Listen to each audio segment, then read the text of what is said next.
Feeling hot, all about fever. Fever is when your body gets hotter than usual. Here are some cool things to know about fever.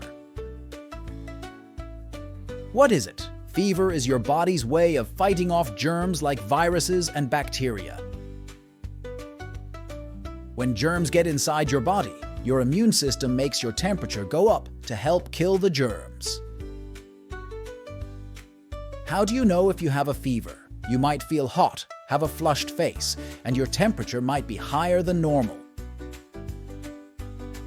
You can check your temperature with a thermometer. How can you feel better? If you have a fever, it's important to rest, drink lots of fluids like water and juice, and stay cool by wearing light clothes. When should you see a doctor? Most fevers go away on their own, but if you have a fever for a long time, or if you feel really sick, it's a good idea to see a doctor. They can help you feel better and make sure you're okay.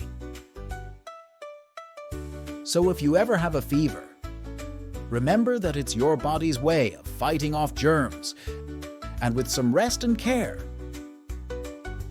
you'll be feeling better in no time.